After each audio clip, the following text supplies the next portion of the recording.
Helplessness, you need to say, I'm here to help you. Hopelessness, saying, I can provide you hope. Worthlessness, I am feeling like a piece of shit, saying that no, you are not. You are still worthy. You scored these marks. That is not who you are. You did this. That is not who you are. This single act does not define the person you are. We all make mistakes. Very well said. Very well said. So we have to provide them, and they're feeling trapped, saying there's no way out, and you have to show and say, no, there is a way out, and I'm here to help you. Hi, we are the Confident Communicator, and I am Seema Mehta, along with my partner, Deepma Jadeja. Welcome to Imperfect Parenting. Together, let's get on a journey of discovering kindness, success, and happiness courageously, fearlessly, and by holding ourselves to a standard of grace, not perfection. It is our mission at the Confident Communicator to empower kids and adults discover their own uniqueness through our coaching, training, and soft skills program. We welcome you to a new chapter of Imperfect Parenting, a series dedicated to discovering our own uniqueness without judgment by chiseling away all superfluous materials within ourselves.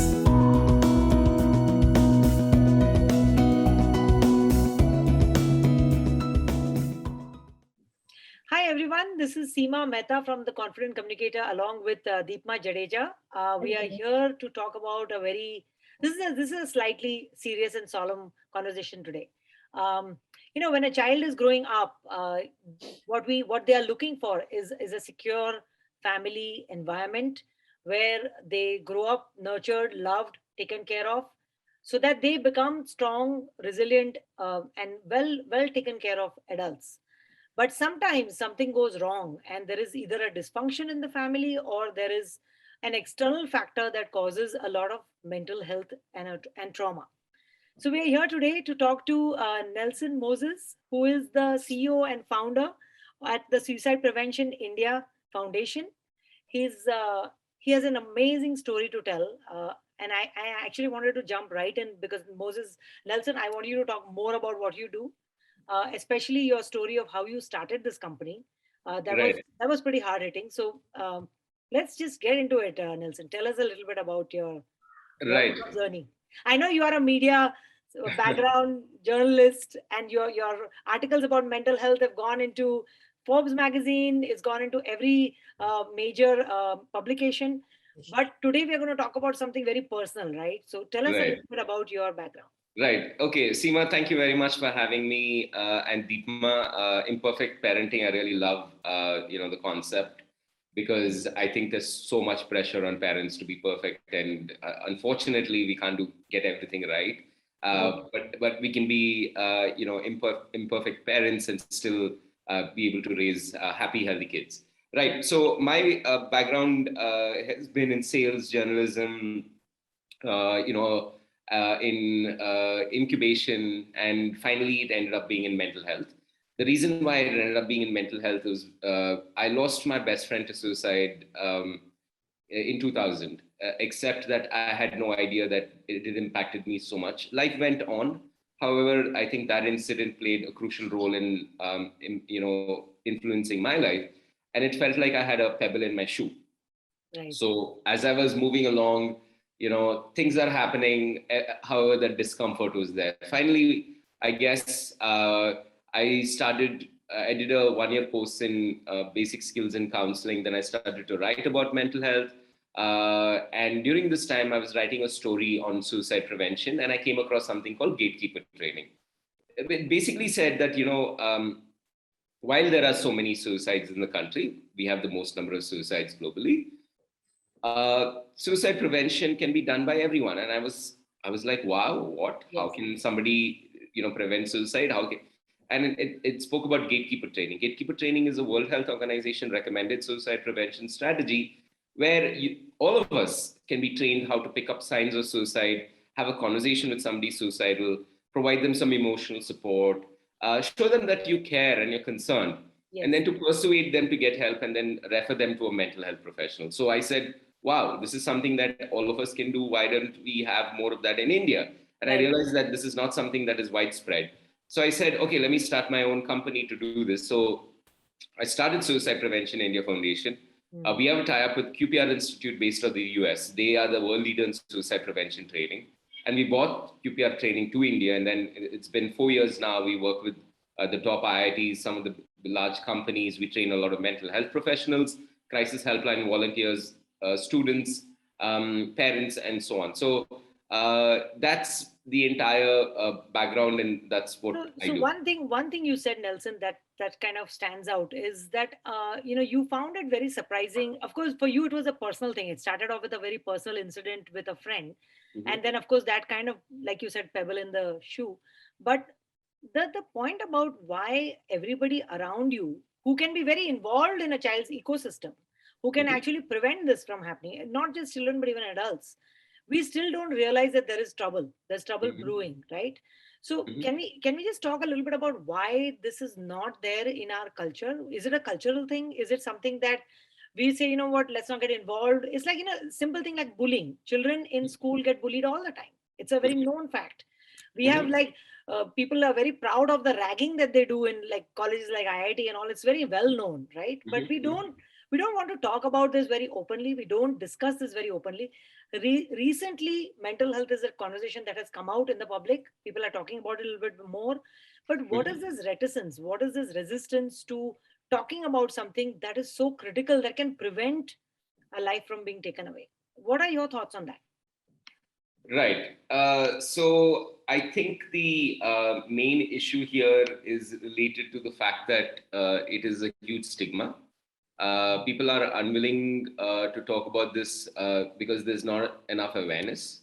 And we are, when there is not enough awareness, then you don't know how to approach the topic.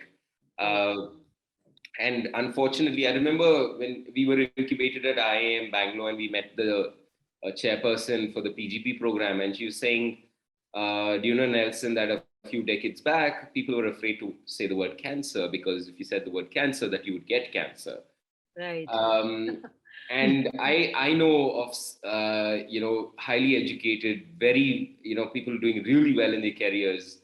But I remember one of my friends, he said that, when I was getting divorced, I couldn't use the word divorce in my family. I couldn't use the D word at all because it is a huge stigma. So much stigma, yeah. Lots of stigma. So the stigma is preventing us from talking about it. I mean, it's so difficult to say the word suicide because you're so scared. You said the word that, will I start thinking about it myself? Will the person hearing about it start thinking about it? So I want to dispel that main myth. The myth about talking about suicide will lead to suicide is a myth. It is false. In fact, research suggests that talking about suicide will lead to more suicides being prevented because the person who's feeling suicidal will feel free to be able to talk about what they're really going on. Yeah, and that is probably the reason why today this is our conversation, because we want to talk about it. We want to bring it out there. It's something that we all as parents have to face and deal with because only then we can prevent it. So that's why this is such a critical conversation. And that is so true because it's something that we as parents, every time we hear about it in somewhere else, we fear it. And we're like, what, are we missing anything? So I wanted to also Seema touched upon a very interesting point where she said, there's so much bullying and so much mental health trauma that is linked to bullying. So I wanted to ask you, because bullying has been there since, the beginning of time. So I'm trying to see, when does bullying cease to be kind of a rite of passage and something that builds resilience to something that creates mental trauma and goes into what your field is, which is adverse childhood experience, which can then go into something else. So how do we go there? How do we kind of learn to recognize that this is not just bullying, which will make my child strong. This is something more, or this is affecting him or her a little more than it should. What can I do? Yeah, so great question about when does bullying stop being bullying or builds, resilience, and when can it start becoming a negative issue, right? Right.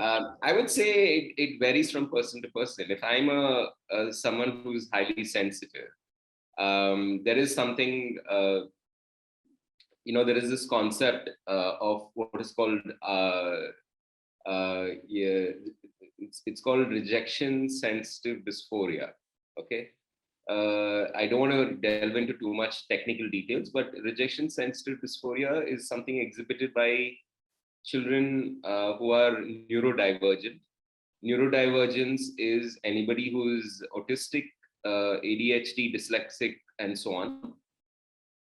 RSD is a real phenomenon. So that you'll find that some kids are very highly sensitive, and they, if you say something to them, they become really upset, and they hold on to that, and it impacts them to such an extent that they become very dysregulated.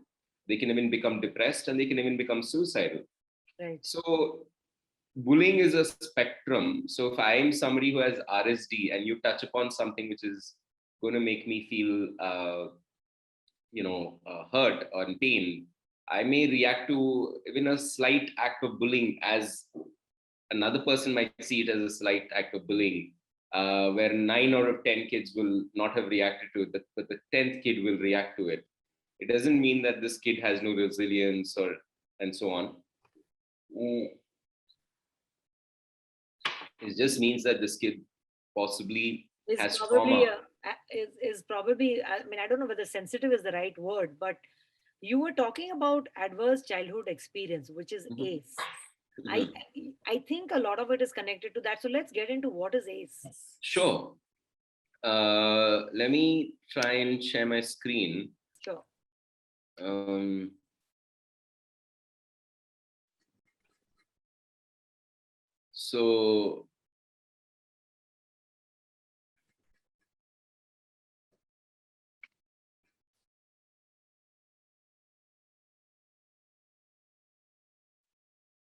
So can this be seen? Yes.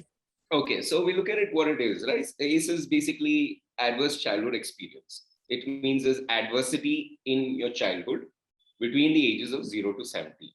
All right. So the kid might experience some amount of violence, abuse, or neglect. The abuse can be sexual, it can be emotional, it can be physical, it can be psychological. Yeah. Witnessing violence in the home of community. This can be any kind of violence that happens. Having a family member attempt or die by suicide. The other aspects are, growing up in a household where there's substance abuse problems, mental health problems, instability due to parental separation, or household members being in jail or in prison. Okay. So what are we talking about? We're talking about there is a test for this, which is you can do. We'll share that with our viewers at the end of this. Yeah. So essentially, if we go back to the consequences of long-term, where were we? So 1 second. Yeah. Can you see this screen? Yes. The abuse, neglect, and yeah. So if you look at it, this is what it looks like, right? Abuse, which can be physical, emotional, sexual, psychological, any kind of abuse, neglect, physical, emotional. So if you have a parent, let's say, neglect does not necessarily mean that a kid is asking for attention, is not receiving it. Let's say you have 2 parents working all the time. Right. And the kid is not receiving the proper care and attention during that time. That is neglect. Yeah. To find out what exactly a kid needs, you have to look at something called the Erikson's model of development theory. Okay. Erikson's model of development theory is basically saying at different ages, what is the need for development that the kid needs. So that is not provided to the kid at that time at different stages in their growing up phase. So you're saying parents support to the raising of a child. Yeah. There are certain criterias and right. that Could you talk Yeah. about one or two of those? I mean, because, I'm sure that when parents are watching this, they are thinking, oh my God, have I done any of these things? Am I like, we have seen cases of people who have committed suicide, whose families seem very functional. The Right. parents are extremely loving, wonderful people. Yeah, Everybody yeah, thinks yeah. they're wonderful. And still this happens, right? So there are Yeah. these factors which are within the realm of the family, but there are factors that are outside of the realm of the family. Right, right. So So I just don't want to scare the parents and say, hey, you know what? Oh shit, I gave a thappar to my son or my daughter, and that's it. She's going to commit suicide. I don't want anyone to reach that conclusion. But and what are the things that they should look out for?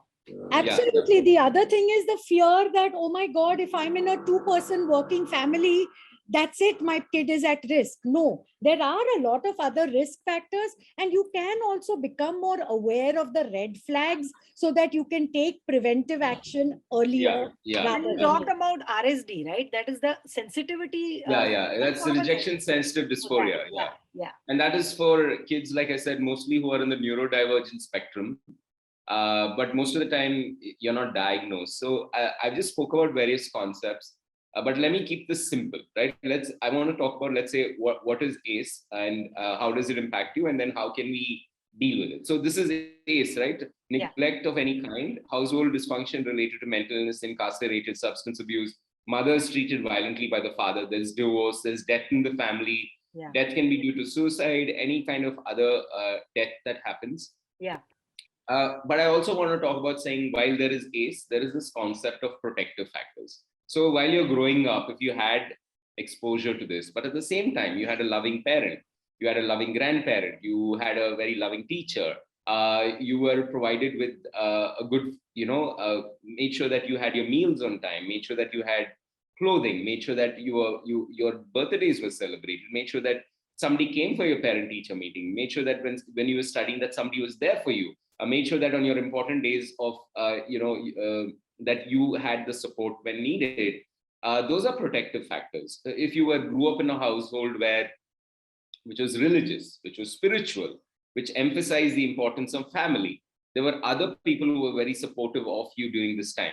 So all of this are called protective factors. So they may be risk factors, which means that, hey, I am riding a cycle and I have fallen, except now I have, shoulder, elbow and knee pads, and I've got a helmet on. So even if I fall, I am protected. Okay, that is what is called protective factors. Right. So this is how it's going to manifest. There's going to be how can they spot kids who may have had, who's experienced ACE? So there's a lack of physical activity. They may start smoking early. There is a dependence on alcohol. There is drug use. They may miss school or college. Severe obesity, becoming diabetic, depression, suicide attempts, sexually transmitted diseases, becoming sexually active pretty early on in life, breaking bones. This is COPD, which is lung related. Stroke, disease, cancer, heart disease, and so on. So it is basically now saying, how can now that you know what happens. So you can also take a test for. I think parents can start off by taking a test themselves, and the test has very simple questions that are being asked. And if you take that test, you'll know whether you have ACE, and your ACE score is 0 to 4, right? It's a pretty simple score which can be done. Okay. Post that, if you the test is taken by the child themselves, or the parents have to take the test? I would say it's important that the parent takes the test themselves to understand what adverse childhood experience is. Okay. And then they will also understand, that how does it impact you? For example, if you have a test score of 4 or more ACEs, over here you can see it. Yeah. Your level of lung disease and adult smoking increases by 3x, which is basically 300%, right? Right. There's 11x chance of intravenous drug abuse. the risk of suicide goes up by 14x. The risk of you having intercourse by the age of 15 increases by that. 2x the level of drinking. So you're then now talking about the impact, right? So if your score is more than this is the chances are that this is what is going to happen. You can expect to see this behavior or this kind of a impact. Yeah. So it's really important, because what is happening is that your child is now at risk of doing all of this. So I would recommend that the parents take the test themselves. It's a simple quiz. You answer the quiz, you get a score. Don't get a lump if you get a score of 4 or more. Most people it is like cholesterol, right? You may have high cholesterol, but you may be exercising, or you may be having other nutritional supplements. Also, the score is like you said, you have the elbow pad and the helmet, so don't freak out. Go to the next step. So is it okay to say that the person who is suicidal is always depressed? Is the depression always an underlying reason for suicide? Can we make that correlation? That's number one. Number two, there are times when, like especially in a country like India, where we are so like, we talk about our culture and we talk about hamare morals and sanskar and our values and all that, and then suddenly something terrible, a child makes a mistake. He makes a mistake which will probably ruin the reputation of the family, and they impulsively take their life. That has happened in the past. Okay. So it's not the same thing, right? Was that child depressed to begin with, or were they just right? Okay, so let me first finish off with the ACE and what you can do, right? So I would say if you find out that you have high ACE indicator, I would recommend meeting with a clinical psychologist to do some tests, or meet with a psychiatrist, and they will then try and do more tests they will use proper medical diagnostic tools, and then you can find out what's going on with you. Okay. Because let's assume that you've experienced trauma in your own life. You'll pass on that trauma, which is basically the intergenerational trauma. And you may be reacting to your own kids in a way which is passing on your own trauma. Right? So what you're saying is what parents have experienced as children themselves can be passed on because of the trauma experience. So through genes or through experiences? In what way is it passed? There's both genes, but it's also mostly to do with your experiences and your environment, the home environment. Okay.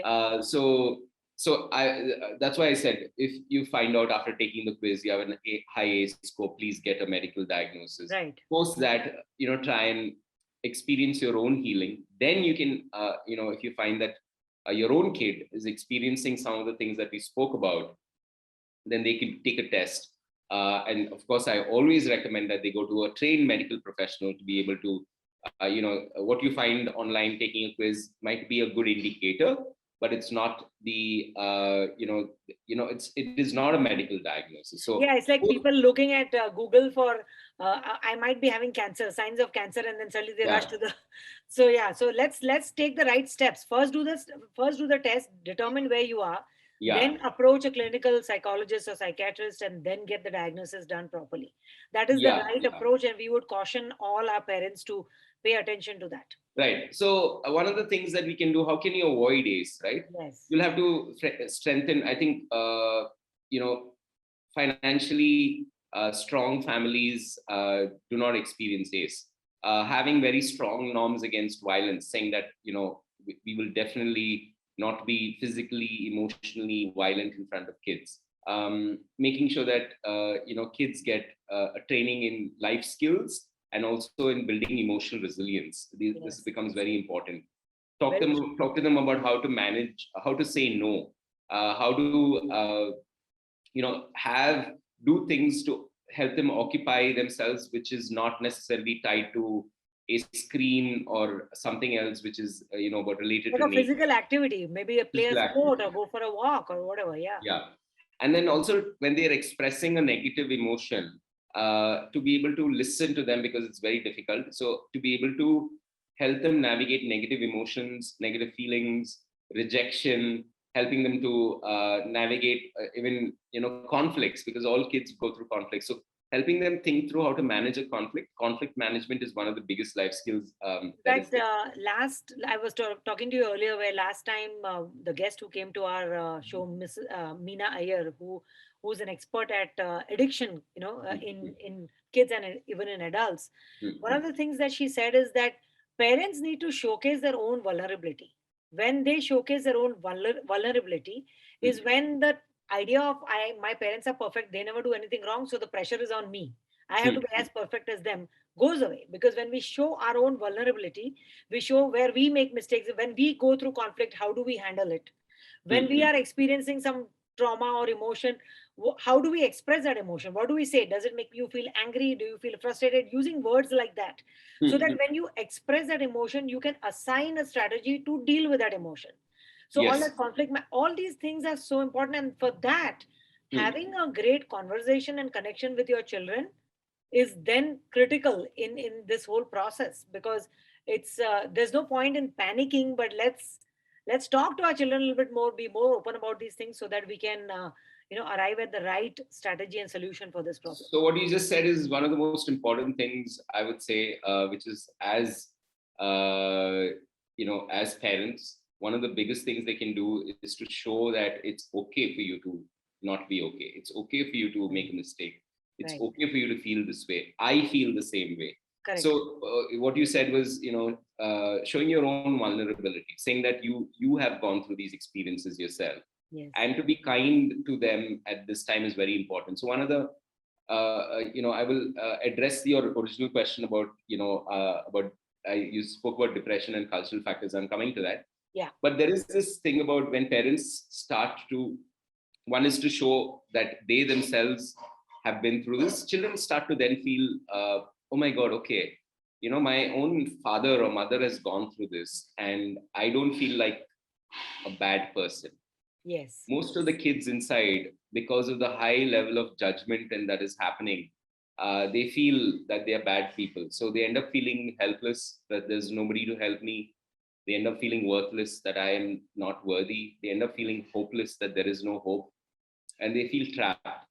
Also, there is this concept which is called, which most parents don't understand, is that the kids are making very silly mistakes. But these mistakes are all linked to what is called the prefrontal cortex. The prefrontal cortex is designed by nature in a way where it is not fully developed till the time you're 25. Right. The prefrontal cortex is continuing to develop. So kids are actually kids till the time they're 25. In fact, there's a difference between males and females. Females may develop it by the time they're 25, but for males, it may take a little while longer. The reason for this is the prefrontal cortex, it takes longer to develop, is because till the time they're 13 or 14, they're in a controlled, safe environment in the family, and the parents are helping them out.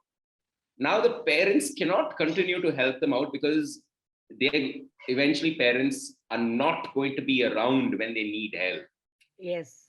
Now, nature has designed a certain part of your brain to say, go and make your own mistakes. Go and learn on your own.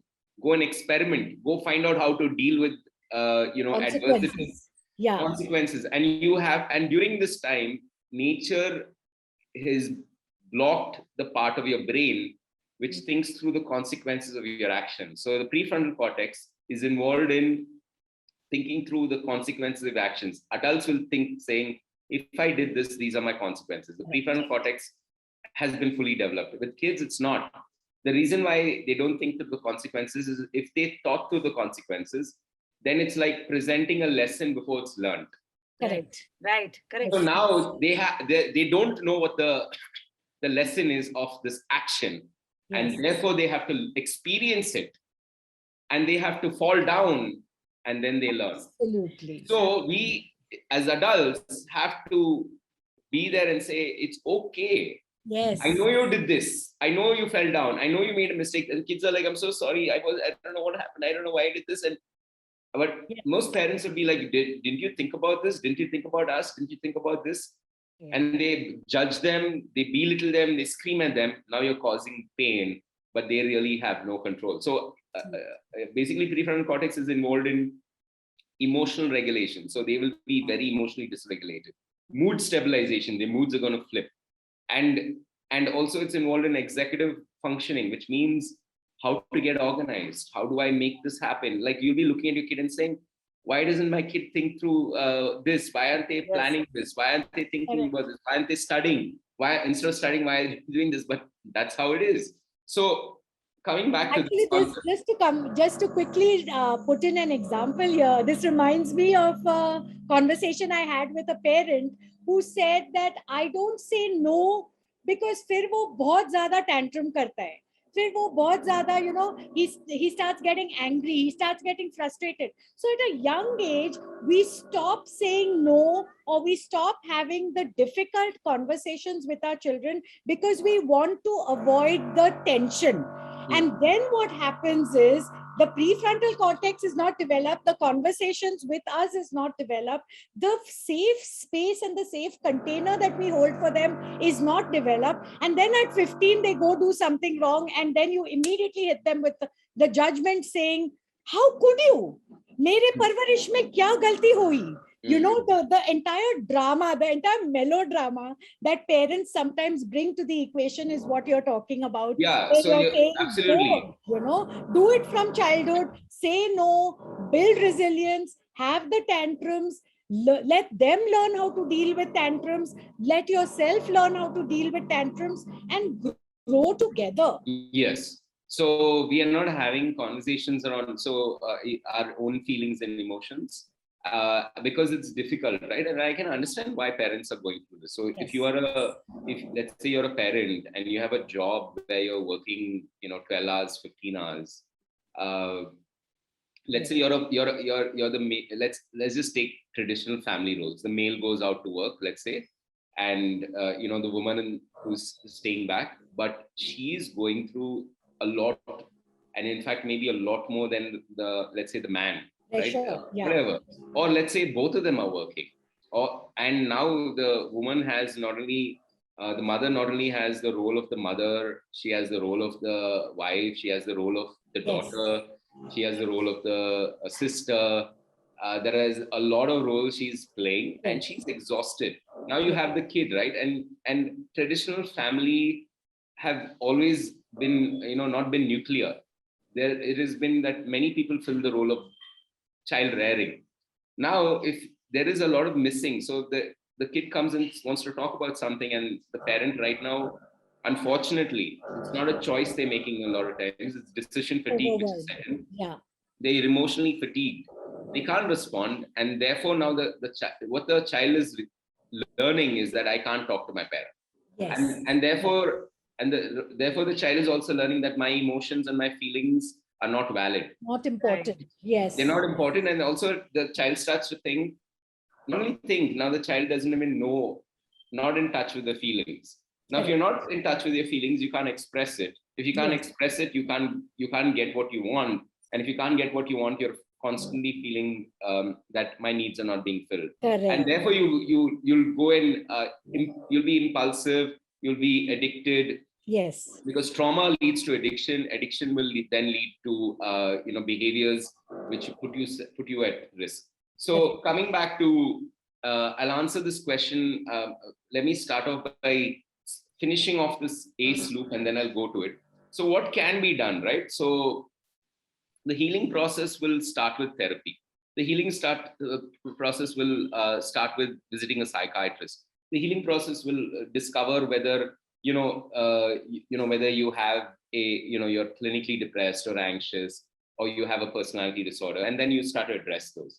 Of course, there's a lot of, the other things that can be done is yoga, mindfulness meditation, starting therapy. There are other forms of therapy, which is called EEG neurofeedback. There is EMDR therapy, which is specifically linked to trauma. I'll send all of this to you so you can share it. There is a whole, way to deal with it in terms of community healing, where the community comes together. But all of this family therapies, there are a lot of family therapies that are involved. But most of this is related to unresolved trauma and healing that, right? Now, answering this question about depression and cultural factors.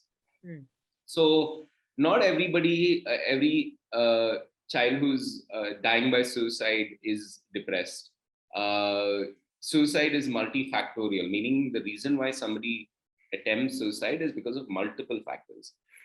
And a lot of factors come together before the person attempts suicide.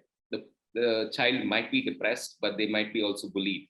They might be also having an issue with their own gender or sexuality.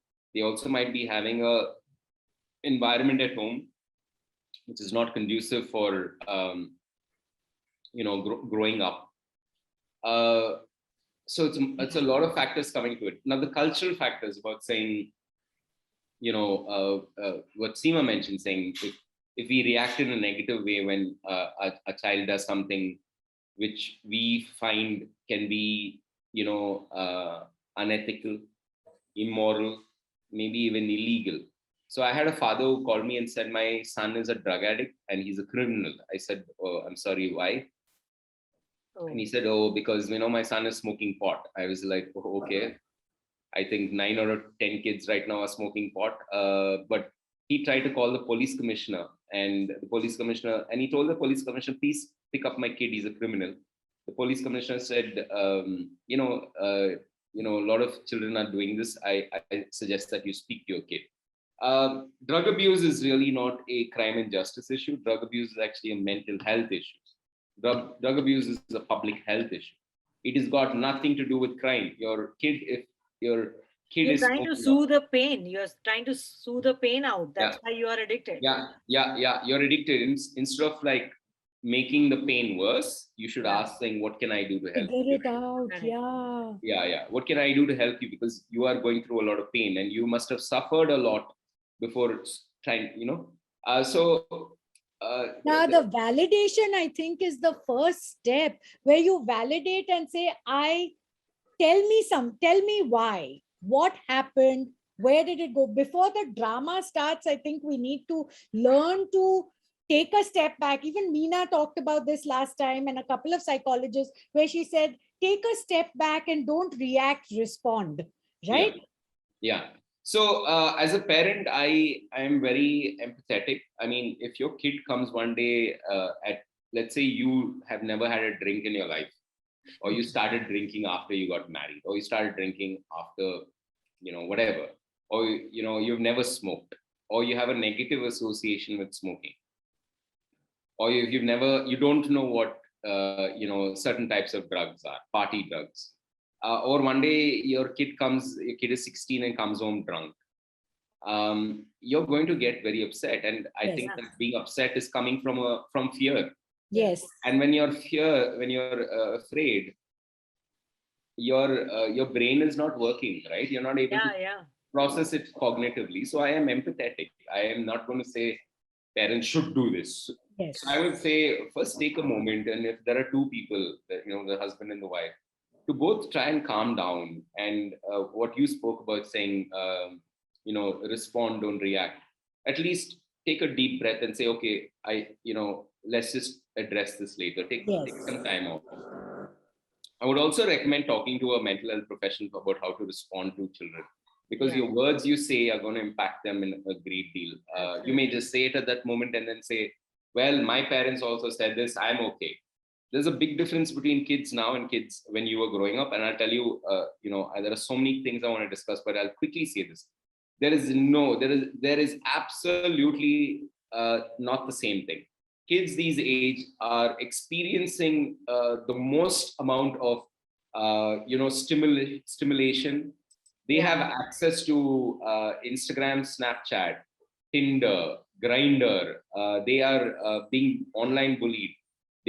Because of Instagram, they have body image issues. They have to be the highest performing, the best looking, the most popular, figure out their next move in their career. It's unbelievable the kind of pressure they have. There's a lot of pressure, And unfortunately, also because of COVID, they haven't developed life skills. They don't have emotional resilience.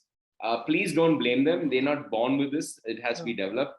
In fact, there's one additional thing that we always talk about, is that when we were growing up, I mean, it's not like there were no drug addicts or suicide happening at that time, but why it is seen more now is because we were growing up in a very different world. And like you said, the kind of pressure that our children are going through, the expectation by 16, you should know what career you want to get into, which college you want to get into, what you want to do in your life, how you are looking. Everybody is looking at your picture. How many number of likes did you get? All of these external pressures, we didn't have it in our world. So we have to recognize as parents that they are living in a very different world, and that we need to be able to be having the sense of empathy towards our children in every. So there is a concept called gentle parenting, which is where you're not like a helicopter and say, why did you do this? What did you do this for? You have to do this. We cannot do that anymore. We'll have to have a dialogue. And that has to start with a place of understanding and empathy. Absolutely. Understanding, empathy, gentle parenting. And I want to introduce a concept which is called unconditional positive regard. Unconditional positive regard is developed by... Nina talked about this too. She talked about Carl Rogers. Unconditional positive. So unconditional positive regard is, so you have unconditional love. You may have unconditional love for your kid, but if you do not have unconditional positive regard, you're mostly going to impact them negatively. Unconditional positive regard is the ability to regard your kid positively, regardless of the condition they are in. Absolutely. If let's say your kid comes home tomorrow and says, you know what, I'm uncomfortable in my body. Yeah. I'm confused about my gender. If the kid comes and says, I'm in love with my male friend, I'm in love with my female friend, I'm in love with my female and my male friend, I am also doing drugs. Most parents, culturally are going to find it difficult to accept it, especially if you are homophobic. If the kid comes tomorrow and says, guess what, I am, they profess a certain political leaning. You are leaning towards one side of, you're on one side, your kid has a different political leaning. How are you going to deal with it? There's a lot of this. So unconditional positive regard mostly will they are not going to tell you that, Mama, I'm 16, but I'm in a relationship with a 21-year-old man. I didn't know he was 21. He started talking to me on Instagram. And then he started asking me for my nudes, and I sent my nudes. And he has my nudes, and now he's threatening to release it. You can call cyber police and they will stop this. Please, most of the suicides are happening because they don't know what the kids are going through. And kids are going through unbelievable things. They are going on dates which you may not know of. They are talking to strangers across. Why are they doing this? Is because they have a hole. Most of them are not being emotionally supported. And parents will scream at them and say, have I not given you a roof over your head? Have I not celebrated your birthday? Did I not buy you that laptop? Did I not give you that pocket money? And what they're looking for is emotional support. They're looking for, that's why I want you to understand Erickson's model of childhood development. If you're not providing that, then you're going to have a kid who's dysfunctional. If you're not, trouble. If you're not being, if you're providing your child an adverse childhood experience in your family, and what you say and how you, or what you say or what you don't say, what you do and what you don't do, you are to blame. I want all parents to take a deep breath. You're going through too much. This is not your fault. A lot of the things you're dealing with is basically handed over to you by your parents, which is handed over to them by their parents. And is handed over to you by society, is handed over to you by the neighbors, is handed over to you what you're listening and saying, Sharma ji ki beti, Rakesh ji ki, beta. Please take a deep breath. Most of them are not portraying what's going on. Correct. You have to understand that we are living in extraordinary circumstances, and you not being kind to yourself. Start off being kind to yourself. Start off being kind to your own self and say, it's okay, I'm an imperfect parent. It's okay that, I am not 100%. It's okay that I did this when I was unable to think. And I was unable to, and don't blame yourself. Be kind, self-love, self-compassion, and unconditional positive regard needs to start with yourself. Start regarding yourself with positive regard, regardless of the circumstances that you're in. Yes. And I think, and I tell myself this all the time, when I am in a relationship and I start to, feel neglected, I start to feel like this person doesn't love me. And when I start to react angrily, I say things which can hurt the other person. I realize it mostly is because I'm feeling unhappy. I don't feel love. I don't feel like I'm important. I don't have respect for myself. I feel like, I don't feel very good about myself. So take a step back and take a moment, and then start to, I would say, parents, start with yourself. Yes. And the moment you start to feel better about yourself and you start to have no judgment, if you're judging yourself for various things about everything, because unfortunately, capitalism is built around making us feel that there's something wrong with us all the time. Yes. Right. Yes. It's the only way they can sell us products. Correct. Right? They're saying you're not fair enough. You're not fair enough. You're enough. not thin enough. Yeah. You're not. Yeah. You're. They start selling you anti-aging stuff at like 20. You're going, excuse me? Yeah. Yeah. So that's why the topic imperfect parenting, because we really want to normalize the fact that parents are not expected to be perfect. No human being is expected to be perfect. There is nothing like perfection. Correct. And that we have to start by being kind to ourselves. I remember something that our previous guest said, which is that addiction is not, the opposite of addiction is not sobriety. The opposite of addiction is connection. Yes. And making the right connections within our ecosystem is very important. Children need to feel that sense of connection where they feel comfortable enough. There's no judgment. There may be a reaction which may not. I think children are pretty smart. I don't think they expect the parents to be all, oh, it's okay, beta, you had drugs, it's fine. I don't think anybody expects that.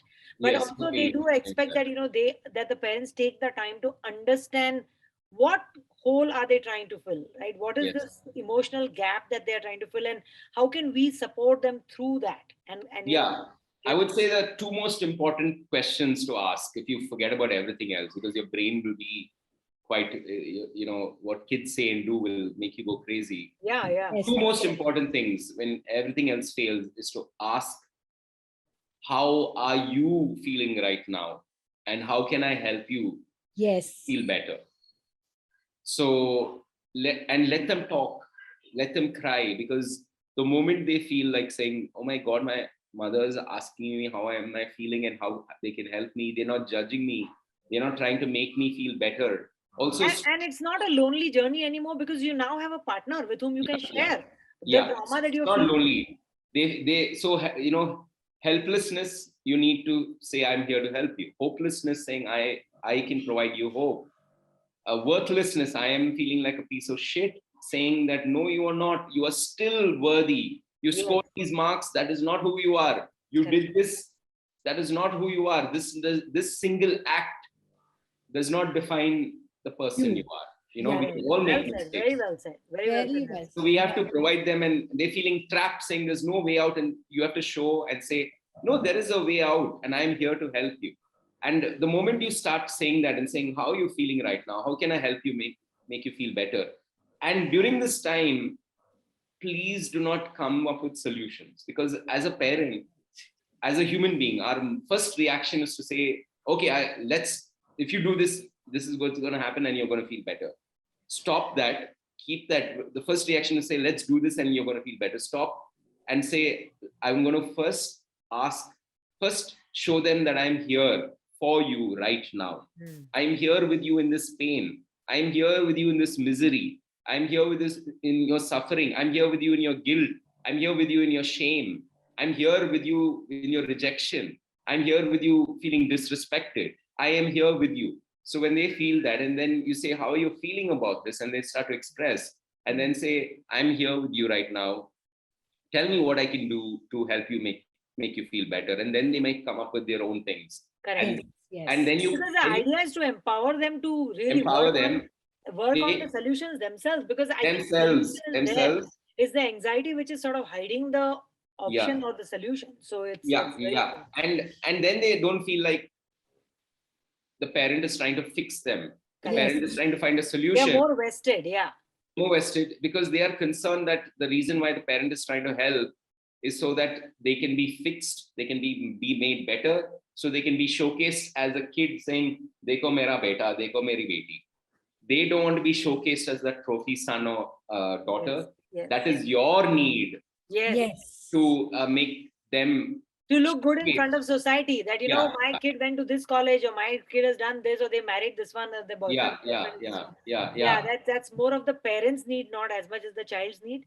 So Nelson, tell us, what are the, like, before we end, I mean, let's talk to the parents about the resources that are available. How do we, you know, if as a parent, I feel like there are these signs, and I've done the ACE test, and, you know, I found that there is a bit of a risk here. And besides asking those two questions, what are the resources available to parents out there? I don't think that information is so easily available. So I would say there are many resources. Start with what you have, right? I would say start with just spending more time with your kids. Start with going for therapy yourself. Start with trying to repairing your relationship with your husband or your wife, because kids are impacted by what they see. So if you're trying to fix your kid, it's not going to work if you haven't tried to work on yourself or try to work on your own relationship. Right. I would say start with the home environment, and then you can obviously, I would say, go for therapy. Take your kid over to a good therapist who can work with them. Also, do not shy away from the fact that, you know, you may need therapy. Think about it like saying they have a cavity, you're going to a dentist. The cavity is not going to heal on itself. Correct. If you do not fix a cavity, it'll turn into a root canal. You don't fix the root canal, then you'll have to remove your teeth. So same way, I think, what can you do? You can develop a concept of, let's say, mental health hygiene. Mental health hygiene is the same. You have teeth, so we brush. A good habit is to floss. A good habit is to use mouthwash, and to gargle, you know, after a meal and so on. So mental health hygiene is, let's say, you know, you wake up every day, you brush your teeth, you shower, you wear on clean clothes. So that's physical hygiene. Mental health hygiene is the same concept, which is every day when your kid comes back, or every week if you don't have time, sit down and say, what went through the week? What affected you? What made you feel unsafe? Right. You know, psychological safety is a very important aspect, because we are all searching. That's a very powerful question. What made you feel unsafe? What made you feel unsafe? Because we are all seeking safety. Yes. We felt most safe when we were in the womb, and the moment we were born is the first traumatic experience of childbirth. Correct. Suddenly thrown into that light, and the kid starts to cry, and then they want to feel safe, and the mother holds them, and so on, right? So you the same way, ask them, what made you feel unsafe? What made you feel angry? What made you feel ashamed, and so on? Let them talk, right? And then try and address this. And I think mental health hygiene is also about saying, what are factors, just like you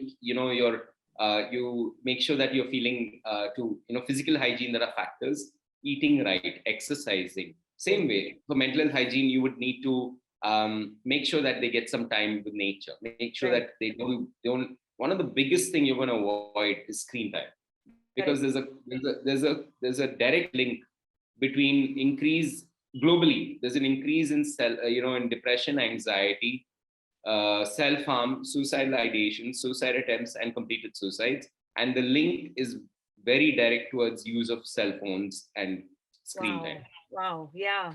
So I hope parents are listening to this. Parents need to make sure, and then you can't just take away the phone. You need to then make sure that they are getting, they're going out to nature, or find out what is it that they want to do. If you listen to them closely enough, then they'll be like, where I really like manga, or like anime, or I like dinosaurs. So you take them to a bookstore, get them something they want.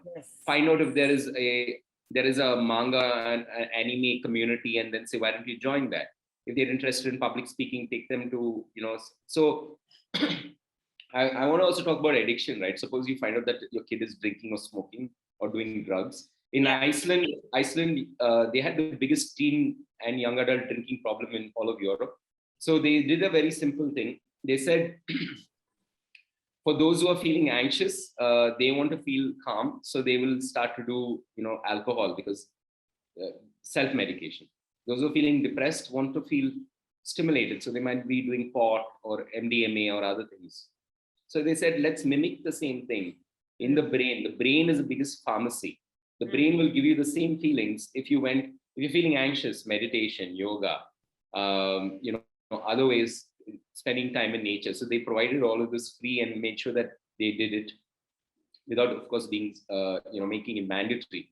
For those who are depressed, they need to be stimulated. So access to gyms, skating rinks, anything to stimulate the brain. Then they insisted that there's going to be a summer and a winter curfew. The winter and the summer curfew was making sure that the kids didn't stay out after that time. They also insisted that kids have at least one meal with their parents. This family meal every day. Right. Only these things within within 10 years, they have the lowest teen and young adult drinking. So it's so simple, right? In the world. Just getting involved, just making the connections, just getting them to take their time away from the screen and do something completely different. Stop saying you're a criminal. Stop saying you're a drug addict. Yes. Stop saying that. Stop labeling. Stop labeling. Stop saying I will put you in a de-addiction clinic. I will lock you up. Punishment. Punishment. No, you have to. I like what you said, Nelson, that let's be empathetic towards the parents also. It is not an easy problem to deal with. It is not. But there are lots of things that we still, since we are the adults here in this situation, we have to be the ones who have to be very mindful about how we respond to something like this. There is help out there. There are a lot of steps that we can take which are preventive. But if the situation comes right in front of you, then there are steps to take even after. Right. We have to increase the protective factors. So I think protective factors include saying, if maybe you may not be religious, but start off with something spiritual. Start off with purpose and meaning, that there is a purpose and meaning beyond marks, beyond your identity, beyond the way you look. If you provide your kids a deeper purpose and meaning for life, saying, let's start volunteering, let's help the neighborhood, let's help our domestic health. Then they start to think, okay, my life has meaning, it has purpose. And then start saying, why don't you have a hobby, have an interest? Why don't you get out into nature? About saying, why don't you start, gardening? So then slowly start developing life skills. How do you manage money? How do you handle relationships? How do you handle conflict?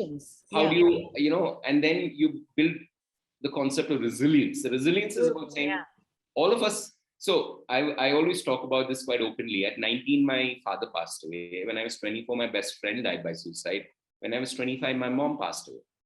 So I talk about resilience where I was able to rely on my religion. It provided me meaning. It provided me purpose. It provided me with a sense of strength and, gave me this whole feeling. And of course, I had my sister and I had my friends.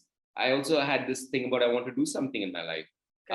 So all of this, I think if it's developed, the resilience part, saying it's not about falling down. It's not about going through negative experiences. It's about accepting that this is part of life. It's okay not to be okay. And all of this is okay. And saying when it's raining and you get wet, do you suddenly start to say, oh my God, what is this? Or when the sun is, burning, you're accepting it. You're finding a way to protect yourself from it, right? So, or if you get wet, then you make sure that you change your clothes and then you move on. We accept a lot of things as part of life. Correct. We accept so many other things. Why not something like this? And I loved everything you said about empathy, about the mental health hygiene. I thought that was very cool because just like you floss your teeth, you can also take care of your mental health. And there are so many different things that we can do to make sure that we are healthy mentally. Correct. One of the biggest things I think my takeaway, Nelson, here is that sense of belonging. I think what happened is in the previous generations, we came from a very large family group and that sense of belonging was provided by someone or the other. Now, when it becomes more of a nuclear family, that responsibility rests on one or two or three people. And so that becomes hard. The second thing is we always hear parents saying that, so my dad talked to me like this. So, what's your problem? And I think today as parents, we need to take responsibility that we in our generation, forget everyone else. In our generation, we will not pass on that generational trauma. We are not going to do that. We are going to, and trauma results, in my research, I was seeing this, that trauma results mostly from not being seen or not being heard.